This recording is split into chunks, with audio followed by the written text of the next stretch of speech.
الله الرحمن الرحيم. الحمد لله الذي أنزل على عبده الكتاب ولم يجعل له عوجا قيما لينذر بأسا شديدا من لدنه ويبشر المؤمنين الذين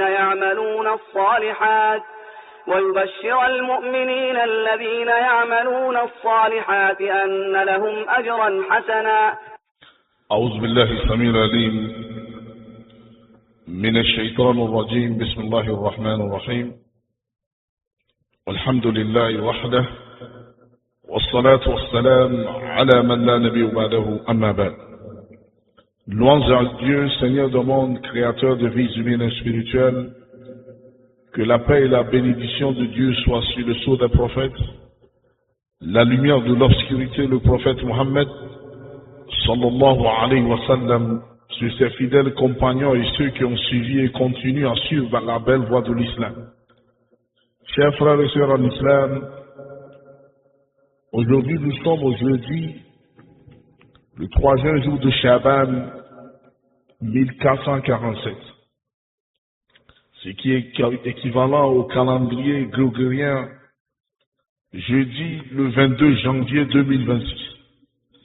Nous sommes toujours dans notre série qui consiste à résumer chaque sourate chaque semaine. Aujourd'hui, nous sommes à la sourate Al-Kahf, sourate 18, la 18e sourate du Coran. Sourate Al-Kahf. La sourate Al-Kahf est une sourate al-Makkiyya. Elle est composée de 110 versets. Cette sourate tire son nom du verset 9, où apparaît le mot Al-Kahf. Elle fut révélée en réponse à 3 questions posées par les polythéistes de la Mecque, après consultation des gens du livre, pour éprouver le prophète Mohammed sallallahu alayhi wa sallam. Qui sont les gens de la caverne? Quelle est la véritable histoire de Khidr? Que sais-tu du Zulkarnain? Ce sont les 3 questions fondamentales posées par les polythéistes de la Mecque pour essayer de tenter et voir si le prophète sallallahu alayhi wa sallam, s'il est véridique. Parce qu'ils savent que les gens du livre ont ces connaissances et personne ne peut avoir ces connaissances si ce n'est pas un prophète. Et de là, Allah subhanahu wa ta'ala donna des réponses complètes, retournant l'épreuve contre les adversaires, tout en apportant la guidance et le confort aux croyants. Vous voyez, quand quelqu'un appelle les gens vers ce qui est bon, il y a Shaitan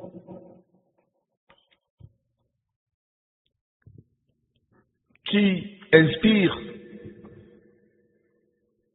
ses alliés avec des questions pour essayer de mettre à l'épreuve les gens qui détiennent la vérité, les gens de Tawhid. Vous voyez, le prophète sallallahu alayhi wa sallam, il les appelle. Qu'est-ce qu'il disait? La ilaha illallah Muhammadur Rasulullah sallallahu alayhi wa sallam. Il a donné toutes les preuves.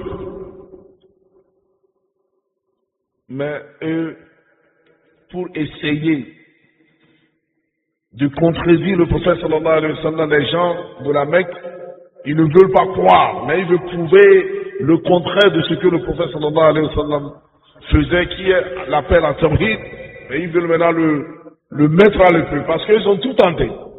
On le connaissait comme Al-Amin, qu'on a foi au prophète sallallahu alayhi wa sallam, il est véridique. On peut avoir, il est honnête. On a essayé tout, et maintenant on pose ces 3 questions. Allah subhanahu wa ta'ala a fait descendre surat Al-Kahf avec la réponse à ces 3 questions. Les gens de la caverne constituent un symbole de la fermeté dans le Tawhid, reflétant la situation des musulmans persécutés de la Mecque. Vous voyez, ils ont essayé de poser ces questions en pensant que le prophète sallallahu alayhi wa sallam, ce qu'il a apporté n'est pas vrai. Mais Allah subhanahu wa ta'ala a utilisé les réponses pour encore donner la foi aux croyants pour leur dire, aujourd'hui vous faites face à cette persécution à la Mecque. Mais avant vous, il y a des gens, des jeunes. Innahum fityatun amanu billahi wa zidnahum huda. Allahu akbar. Vous sont des jeunes. Et la majorité du temps, vous voyez quand quelqu'un commence à prêcher, il y a des gens qui disent, non mais, il vient d'où là? Nous adorons notre Seigneur pendant des siècles. Toi, tu viens d'où avec ça? Nous ne connaissons pas cette façon de faire l'islam. Chers frères et sœurs en islam, la vérité, elle est vaste. Il nous faut avoir des cœurs ouverts pour recevoir la vérité. Ce que nous avons comme connaissance est minime par rapport à ce que nous ne connaissons pas. Ça veut dire que quand vous commenciez à étudier, vous voyez des choses authentiques du Coran ou du hadith du prophète sallallahu alayhi wa sallam.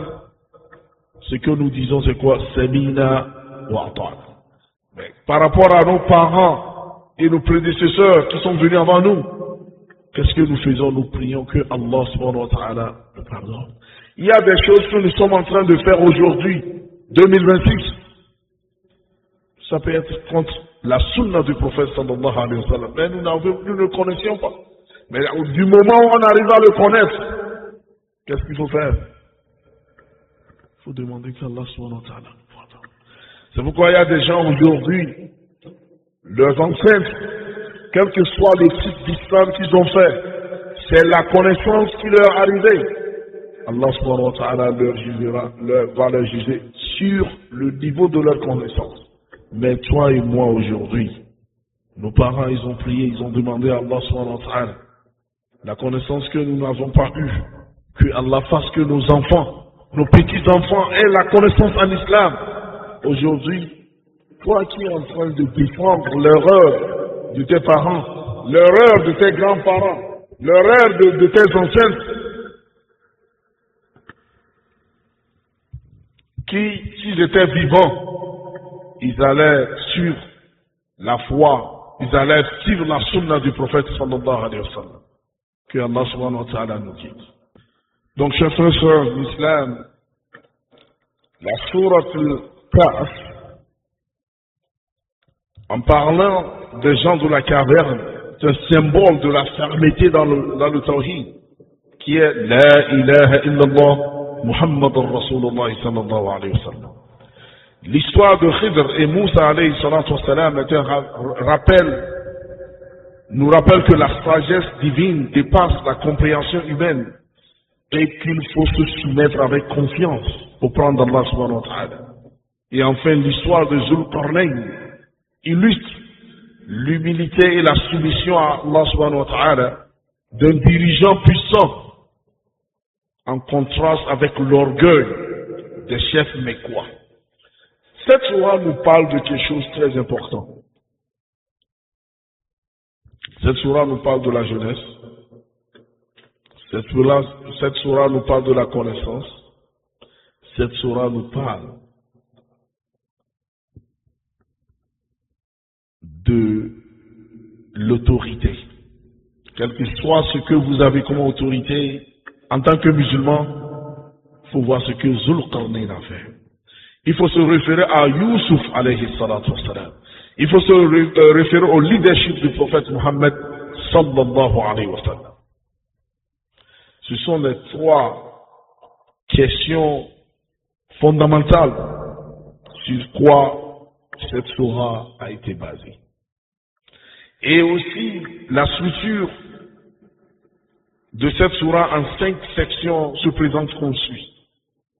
Du verset 1 au verset 26, Allah subhanahu wa ta'ala nous parle de l'introduction et les gens de la caverne, l'affirmation du tawhid et de la véracité du Coran, avertissement à ceux qui rejettent la révélation, le récit des gens de la caverne, leur foi, leur mise à l'épreuve et la protection divine, enseignement. Cette section du verset 1 au verset 26 nous enseigne la patience, la confiance en Allah subhanahu wa ta'ala et la persévérance morale. Ceci signifie que quel que soit ce qui nous arrive en tant que croyants, nous devons toujours avoir foi en Allah subhanahu wa ta'ala. Et qu'on sache que la vérité, tu seras toujours la vérité. Quel que soit le nombre minime, la vérité est la vérité. Quel que soit le grand nombre du mensonge,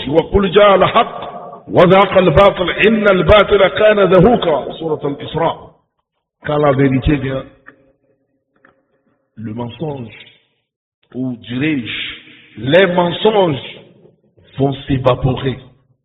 C'est pourquoi quand vous êtes détenteur de la vérité, c'est vous la Ummah. Inna Ibrahima kana Ummah. Du verset 27 au verset 44, Allah subhanahu wa ta'ala nous parle de la réflexion sur la vie d'ici-bas, le caractère éphémère de la richesse et du pouvoir, la mise en garde contre l'arrogance et attachement excessif au monde, l'invitation à se préparer à l'au-delà. Parce qu'il y a certains qui pensent que quand ils ont de l'argent, ils pensent que ça veut dire que Allah les aime. Non. فَلَمَّا نَسُوا مَا ذُكِّرُوا بِهِ فَتَحْنَا عَلَيْهِمْ أَبْوَابَ كُلِّ شَيْءٍ حَتَّى إِذَا فَرِحُوا بِمَا أُوتُوا أَخَذْنَاهُمْ بَغْتَةً فَإِذَا هُمْ مُبْلِسُونَ. Dans Sourate 6, verset 44, Allah subhanahu wa ta'ala dit qu'il y a certains, c'est au moment où ils ont commencé à désobéir à Allah, c'est en ce moment qu'Allah subhanahu wa ta'ala leur octroie tout ce qu'ils vont, tout ce qu'ils veulent. فَلَمَّا نَسُوا مَا ذُكِّرُوا فَتَحْنَا عَلَيْهِمْ أَبْوَابَ كُلِّ شَيْءٍ. Que Allah subhanahu wa ta'ala nous quitte. Et du verset 49 au verset 59, Allah subhanahu wa ta'ala nous donne des rappels moraux de la responsabilité humaine, en mettant l'accent sur la responsabilité individuelle face à Allah. Exemple des communautés passées détruites par leur ingratitude et leur arrogance. Et Allah subhanahu wa ta'ala nous donne le rappel du jugement à venir. Tout ce que nous faisons, un jour viendra. C'est un seul jour. Allah subhanahu wa ta'ala nous posera toutes les questions sur notre vie entière. Du verset 60 au verset 82, l'histoire de Khidr et Moussa, alayhi salatu wassalam, était mentionnée. Du verset 60, le voyage initiatique de Moïse, Moussa, alayhi salatu wassalam, avec Khidr, la manifestation de la sagesse divine et des limites de la compréhension humaine, et le moral, humilité et confiance totale en la sagesse d'Allah subhanahu wa ta'ala. Ici, nous allons mentionner il y a certains qui prennent l'histoire de Khidr et Moussa pour dire que Allah subhanahu wa ta'ala, puisque Allah subhanahu wa ta'ala a donné une connaissance à Khidr, que Moussa alayhi salatu wa sallam ne connaît pas, ça veut dire que Khidr il est mieux que Moussa. C'est pas vrai. C'est pas vrai. Moussa alayhi salatu wa sallam, il est ulul azm min ar-rusul.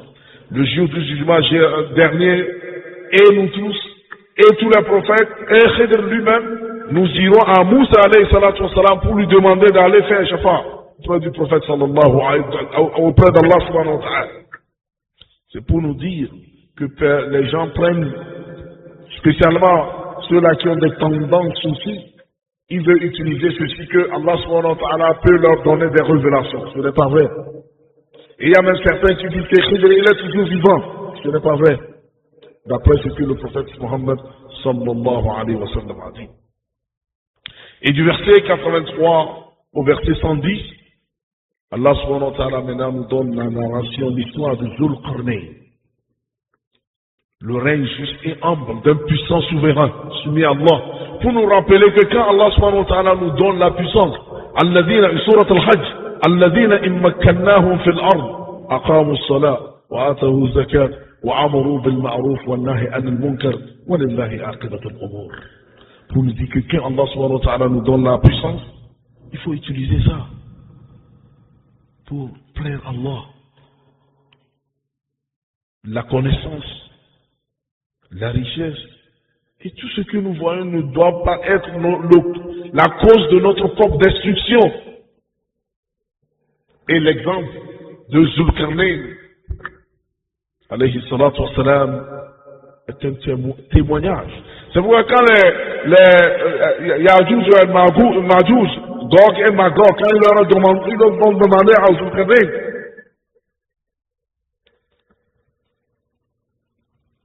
quand Allah subhanahu wa ta'ala, les gens ont demandé la protection contre les Ya'juj et Ma'juj, qu'est-ce que Zulkarnain a dit? Ce que Dieu m'a donné, c'est mieux que ceci. Venez m'aider pour que nous construisions cette barrière contre les Ya'juj et Ma'juj. Ce que Dieu m'a donné, c'est plus que ce que vous pensez. Vous pensez seulement à la richesse. La prophétie au-delà de cela.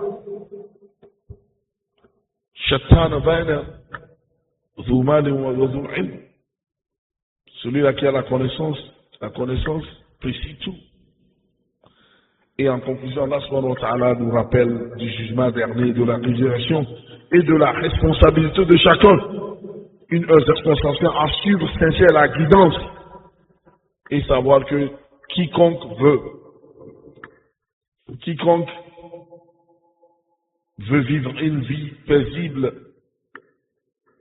et rencontrer Allah subhanahu wa ta'ala, c'est avec la foi. C'est pourquoi Allah subhanahu wa ta'ala conclut cette sourate al-Kahf en disant Qul ya Muhammad sallallahu alayhi wa sallam Qul innama ana basharun mithlukum yuha ilayya annama ilahukum ilahun wahid faman kana yarju liqa'a rabbi أي محل شاهد فليعمل عملا صالحا ولا يشرك بعبادة ربه أحدا. Et comme vous le saviez, les mérites de la récitation de Surat al-Kahf, le prophète sallallahu alayhi wa sallam nous dit réciter la Surat al-Kahf, quand on récite la Surat al-Kahf le vendredi, il sera sous la protection divine au vendredi prochain et aussi 3 jours après cela. Et aussi, le prophète sallallahu alayhi wa sallam a dit, celui-là qui récite ou mémorise les 10 premiers, ou bien dans une autre narration, les 10 derniers versets de Surat al-Kahf, ceci sera une protection contre l'antéchrist qui est Al-Masih al-Dajjal. En conclusion, chers frères et sœurs en islam, la Surat al-Kahf est une sourate mécoise qui allie récits historiques, enseignements moraux et exhortations spirituelles pour renforcer la foi, la patience et la confiance en Allah subhanahu wa ta'ala. La Sourate al-Kahf apporte le réconfort aux croyants persécutés et nous donne une admonestation aux mécréants et elle souligne la soumission à Allah subhanahu wa ta'ala, l'humilité et la réflexion sur la sagesse et l'infini. Surat al-Kahf, chers frères et sœurs en islam, elle constitue un guide pour la persévérance éthique et spirituelle, consolidant le tawhid, la patience et la reliance à Allah subhanahu wa ta'ala face aux épreuves et aux incertitudes de la vie. Chers frères et sœurs en islam, comme vous le saviez, nous sommes au mois de Shaban. Ceci veut dire, purement, comme vous le saviez, nous sommes presque à un mois, moins d'un mois de Ramadan. Que Allah subhanahu wa ta'ala nous donne longue vie pour que nous arrivions à jeûner en bonne santé et que Allah subhanahu wa ta'ala nous donne Jannat al-Firdaus. Nous avons dit plusieurs fois, quand Ramadan arrive, nous devons considérer Ramadan comme notre dernier Ramadan. Parce qu'il y a certains, le Ramadan de 2025, c'est leur dernier Ramadan. Que Allah subhanahu wa ta'ala nous fasse voir beaucoup de Ramadan à venir. Et pour conclure, nous dirons que être en longue vie, c'est une faveur divine que nous devons prendre en considération. Parce que ceux-là qui sont déjà morts, ils n'ont plus l'opportunité de dire La ilaha illallah. Ils n'ont plus l'opportunité de dire Astaghfirullah. Mais vous et moi aujourd'hui vivants, nous devons utiliser ceci. Sans quoi notre présence, si